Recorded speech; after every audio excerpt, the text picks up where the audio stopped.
authority figures just seem to play into my persona, and that's what I do. You don't see me being a teacher or the funny dad on a sitcom. That there's guys who are that, and that's who they get hired. So until you really become a star, you can't really cross out of your stereotypes.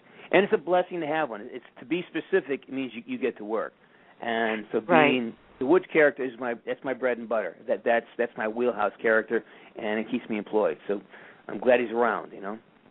Exactly, because you fit into any genre that there is out there, be it film or TV or a web series or game or anything. There's always some type of military or authoritative figure. So, yes, you'll always be working. I can see that. And you always need a villain. I mean, I do a lot of villains because that authoritative sternness can be transferred into villain behavior instantly. So there's always room for a good villain. And all I hear is ka-ching. Sure. I need a job, I'll take it. Sure. I have been beaten up by more 103-pound girls when I was on a soap, and I was getting beat up every weekend by a different girl because that's my role is to be a formidable force. So when the hero or heroine has to prove their mettle, they've got a formidable foe that they can defeat. So I've been beaten up by more pansies than you can imagine. It's really. All right, but that's what I get paid for, is to be dominated at the end of the story because I'm the bad guy and the good guy's got to win. Right, and at the end of the film, you put in the rolling credits. I was having a bad day. That's why the 103-pound woman beat me up. This is not the real me. I have been dumped. I have been killed and dumped in dumpsters. I've been killed by midget vampires. I mean, there's things. I've done things that my mother would not be proud of on screen. I'm telling you right now. Well, I have a question. Now, Call of Duty Black Ops 2, it released recently, and of course, this is specifically for the gaming fans. But is this going to be an ongoing thing where there would be a Black Ops 3 and 4 and, down the road to keep the gaming community happy? This is actually Black Ops. This is a Call of Duty 9. It's only Black Ops 2, but this game, there's this whole sort of neo-politic thing. Activision is a publisher, but you have Infinity Ward does the Modern Warfare column, and Treyarch does the World at War, the Black Ops. I'm on the Treyarch side of things, so I can't speak for the other half because they alternate years, because it takes 2 years to make a game. Common knowledge is this: if something is successful, this is making a lot of money for Activision. It's broken every record you can imagine. So the chances are, if it's not broken, why fix it? Let it, so I would assume that there's going to be a Black Ops 3. I mean, I would assume so, just because it has done so well. If it does half the business Black Ops 2 did, it'll still be a raging success.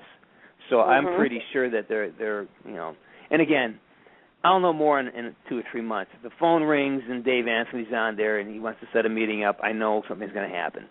But until that point in time, it's just I do the support tours and I just kind of ride out Black Ops 2. But Black Ops 3, I can't see them not doing something. I would hope they do, because that gives me another gift I can get my husband. When you've been married for 20-plus years, you run out of ideas on what to buy. So he got Black Ops 2 for his birthday this year. So that's Did you buy the care package with the helicopter and everything in it? No, I didn't even know they had that. I just bought the game. Oh, my goodness, woman. There's a thing called a care package, and inside it you get, everything you could possibly buy, all the DLC, all that stuff is in there. Plus there's challenge coins, and he'll know what that is. He's a Marine. And there's a helicopter that's sort of a smaller version of what they have in the game, and you can actually fly it. Again, if you go onto my YouTube channel, there's a whole 3-part segment on the care package itself. I go through the whole what's in it. It got me trying to fly the quad rotor. It's just called Care Package. It's on the Sergeant Franklin's YouTube channel. But it's funny stuff. I'll have to look because I'm like you. I don't play those video games, And so when I have to buy one, I have to question my kids, what does your dad play? What does he like? Or vice versa. If I'm buying for my sons, I have to ask my husband, what do I buy? Because I don't know what's popular. And thankfully, you never run out of games. Yeah, there you go. For me too, because it's another job. Right. That's right. You're only as good as your last job. So it's like once that job goes away, it's all like hunting and gathering every day. Right. Now, also too, I was surprised that to see, because John and I are both huge soap opera fans, so we watch a lot of them. And I remember you on General Hospital. You were hired to kill Claudia Sakara. But you've also been on Young and the Restless and Bold and Beautiful and Passions. What was different about being on a soap versus a primetime TV show or a film?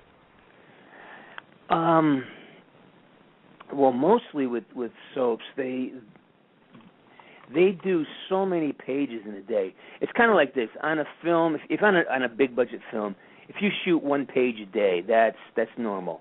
On a low budget film, we try for 10 pages a day. TV, it's like you want to get 6 to 8 pages a day. Soap operas, we're shooting upwards of 60, 70 pages a day. Right. Which means that's a lot of lines, a lot of work, and you really don't get to take it 2 or 3 times. You get maybe, it's a 4-camera day. So what you have to learn is you need to have you got to be prepared. You have to walk in ready to go before rehearsal starts. I mean, you have to be polished at rehearsal because there's no prep time. And it's a fast environment. You got to be ready to just nail it the first time. Because I remember a couple of times, we're doing a scene, and it's basically it's this pressure to keep moving through the scene. And I kept dropping a line, and the AD would go, "Okay, we're resetting for Jim." It's like and it wasn't all a joke. It's like, resetting for Jim. Yeah, they let you know who's to blame. Like, okay. Right. So there's a lot of. It's tough material because it's a very specific circular story. So you say the same thing over and over again with just different words. I think I was on a lot of shows, and most of the time I just say, Johnny's been taken to jail. Johnny's out of jail. Johnny's been taken to Bahamas. I'm always reporting on somebody. You just say the same things over and over. So you have to find new creative ways of saying this stuff. A good soap actor is ready to do anything after that point because you learn lines so fast because you have to. Yeah, and I would imagine that if somebody starts out in soaps and living that fast time, where they have to learn all those pages and do things quickly and be Johnny on the spot, that once they go do a different TV show at prime time or do a film, that it might even be boring.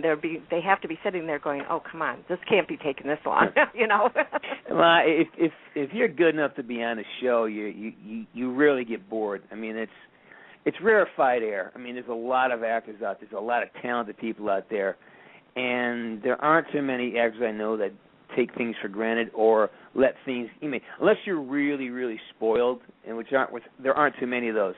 You don't ever get bored on set. I mean, it's the greatest place in the world to be. I haven't run into that yet, and maybe I'm just lucky because these are the jobs I get. But I rarely find people who aren't just thrilled to be on set and working. Right. And plus, it's vanity too. You want your shot at you want your close up, so you're always fighting for camera time anyway. Yeah. So, never stand in the background. Put your head in somehow. Yeah. Well, if you had not pursued acting, what do you think you would be doing right now? Well, I only been acting about, I think, since 2005, really. I was a professional hockey player, and I was a hockey coach up to that point. So I didn't really take this business seriously until like 2004, and I quit my hockey schools in 2005. So I jumped in with both feet in 2005. I like I say, I coached hockey as a living for 20 years, and I owned a restaurant in Manhattan for a little bit. I was partners in a restaurant. So I've had a kind of diverse life, anyways, and this just happened recently. The acting job. What put that bug in you? I don't know. My ego. I don't know. You know what it was? It's something where I had done a couple commercials in my 20s. I was at camp with the Devils, and I just hooked up with a Wheaties commercial back in '85, and that was made a lot of money. It was really easy. So I lived in New York, did a bunch of commercials, and that was what I did. Opened a restaurant, coached hockey. It's a very simple life. What happened was I decided I just don't like kids anymore. I mean, seriously, it's like coaching hockey. It just became something I don't like doing that anymore. Kids have changed. You know, the kids were different from what I was used to. And what's interesting, now I like kids again because they're all playing these games and I'm involved in that. I guess I'm kind of like following kids, you know, in the business sense. And so in 2004, I really was done. I've been coaching for 20 years. I was just kind of tired of it. You know what I mean? I just didn't care. And just, let's try this acting thing. That's something that always interested me, and I'd done a little bit of it to know what it was about. And in all honesty, I don't think I had any other options. I had no other life skills. Like I wasn't a doctor, a lawyer, an accountant. So I said, let's do this. You know, at least that's something that I have some experience with. Let's give it a shot. Now, do you miss the hockey season this year? Not until you mentioned it. No. I was fine until you just mentioned it. No, well, I've been following the USA. I don't watch sports, but I'm a big hockey fan, and of course, being from Chicago, I love the Blackhawks. So, without being able to scream at my TV for a season, I think my dog enjoys that because she always runs and shakes when I'm yelling at the TV, whether it be good or bad. But I definitely miss it. Well, you know what? The World Juniors are on now, and the USA just beat Canada 5-1 last night, or this morning, I should say. So they're going into the final round of either against Sweden, I think it is, because Sweden beat the Russians. So it's USA-Sweden tomorrow for the gold medal, which is really exciting. We have a really good team this year. So, that's but great. I pay attention. I mean, I do miss it. I mean, I get my Jones. I go on YouTube and I watch clips and things. But you just don't want to teach it anymore. That's all. It's something where you got to enjoy coaching, and I stopped enjoying it. You know, I really became kind of a curmudgeon, and that's no way to be around anybody. So no. Now I tried to watch a clip of Dead Season, but my stomach couldn't take the eat 'em up zombie thing. Oh God. Oh what? I was going to say, it was probably easy for you. I mean, being an actor and being around all the blood and stuff all the time, the shoot 'em up movies and that. So, but I would imagine you have a big following for things like that because zombies are big these days. Besides the vampires. That was a real interesting surprise. I'm in a bunch of low budget horror movies. I mean, I'm in a bunch. You'd be surprised. I mean, there's several pages of IMDb that I've sort of separated from my main IMDb just to put all these low-budget horror films on because some of them are really just terrible. And Dead Season, I didn't think it was going to do that well, and it just blew up. It became a #1 downloaded film in the summer on Netflix. It's broken a lot of records on Netflix and stuff, and I get a lot of people checking it saying they love it. I have not watched it yet, to be honest with you. I was just so, like, you know what, these zombie flicks, these are pretty much, this is about money. We got to go to Puerto Rico for 10 days. So it was nice. Like, my girlfriend came along, she hung out at the beach, I go out there and kill zombies, and that was kind of a nice vacation for us, but I really didn't expect it to be on Sci-Fi Channel this week. You know, like, oh my God, really? On Sci-Fi? But then so is Dino Croc and Super Gator. You know, like so I'm in some really special films. You know. Right. Now you have a bunch of them coming up in this year, 2013. Yeah. Can you talk about any of them? Oh, I'd love to. Yeah, I got it. Well, one that we just saw a screening last week is called Cold Water. It is basically, imagine if Woods retired and became opened up a sort of a juvenile detention center, rehabilitation center in the woods.